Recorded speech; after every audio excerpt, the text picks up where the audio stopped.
With Assassin's Creed 4, we are going to the pirate era, the 18th century Caribbean to be more specific. This was a time period that was really filled with a lot of intrigue, a lot of really legendary characters.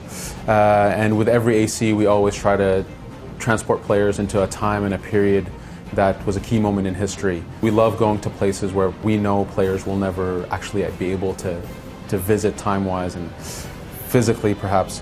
So the age of piracy, it's an incredible moment in time where a bunch of lawless men decided that they were going to take control into their own hands and attempt a democratic government. But these guys were pirates, so they partied and they drank their gold away, and so this government failed in a spectacular fashion. And then subsequently the people that attempted it after them was the American Revolution.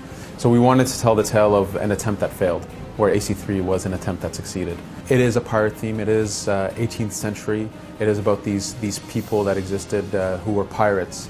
But we are not telling the Disneyfied version of pirates. You know, at some point, I guess with Treasure Island, the idea of piracy was very romanticized.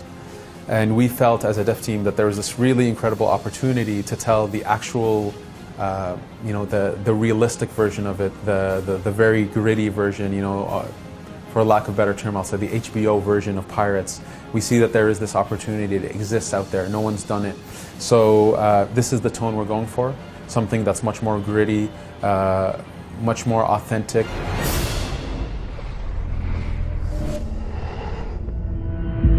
Our main hero in AC4 is Edward Kenway. Edward is a British man who grew up very poor. Characteristic-wise, he's very charming, he's very charismatic, but at the same time, because of his poor upbringing, he's very reckless and selfish. And so we meet Edward at the beginning of the game as a pirate. And as his story progresses, he meets with assassins. They begin to train him for their reasons, but he has this internal conflict now. Where he is this very selfish person wanting his own motivations, but at the same time the Assassin's Creed is asking him to be selfless. Every time we come up with a new character, we really try to define a motivation, a reason that this hero exists, and give them their own unique personality. Altair was someone who is duty-bound.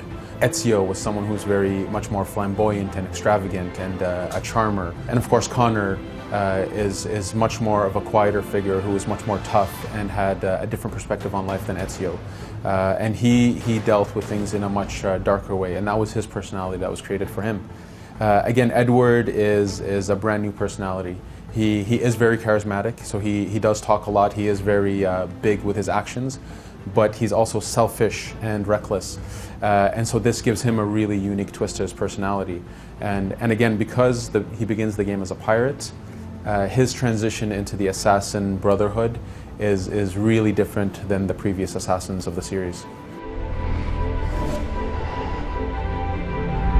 The world we've created in AC4, it's really the freshest and the most different world that we've ever created. As previous ACs, we still have the main cities. We have 3 main cities, Havana, Kingston, and Nassau. But we've also built a really massive world that's filled with 50 unique locations.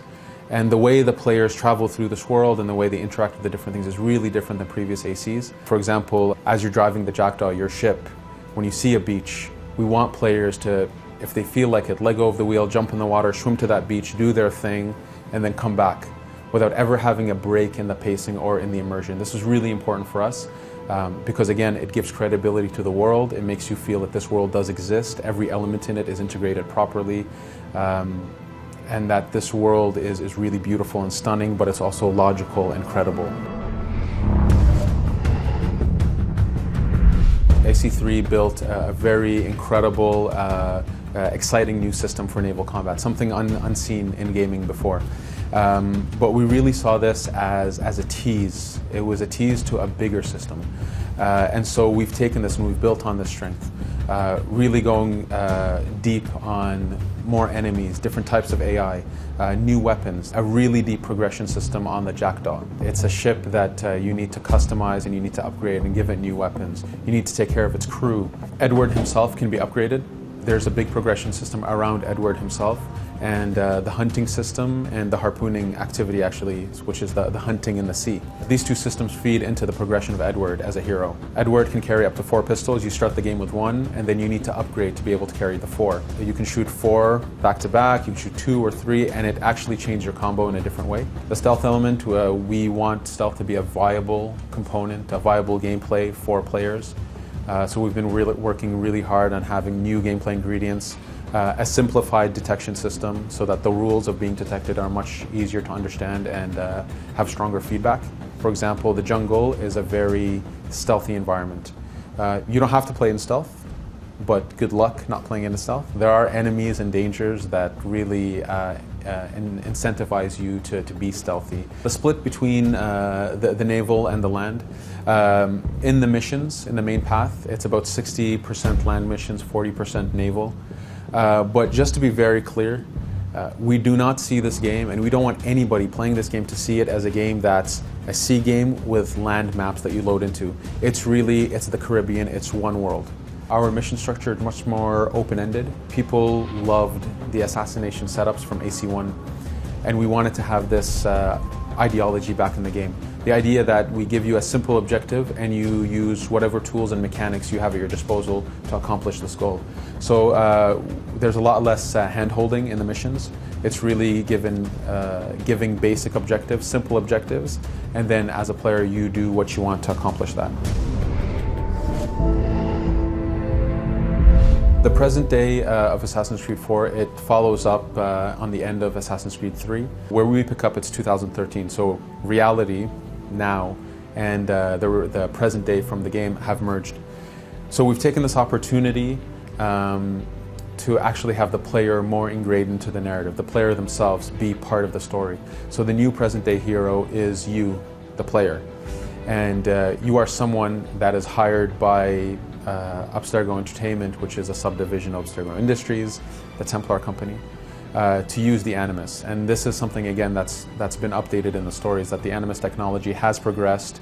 Anybody now can go into the DNA, the ancestry of someone else. So we still go into Desmond's ancestry, but it's the player, it's themselves as the hero that does this in the present day. Assassin's Creed 4 is confirmed to be released on Xbox 360, PS3, Wii U, PC, and PS4. The way we work on this is we are using the Anvil Next engine, which was something that was developed by AC3.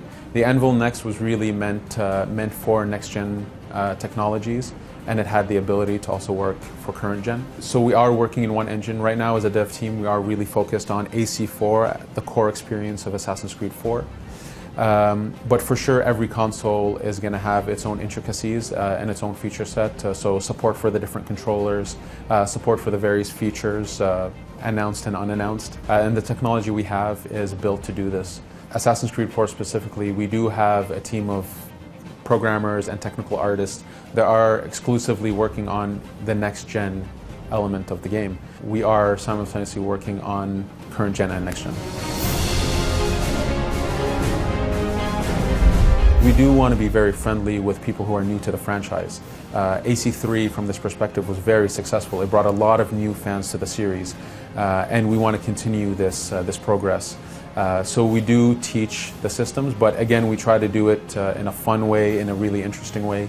The fact that we have the seamless naval world now gives us new opportunities to introduce mechanics, but in a fun, new way. So if it's fortune and adventure you seek, then Captain Edward Kenway's your man.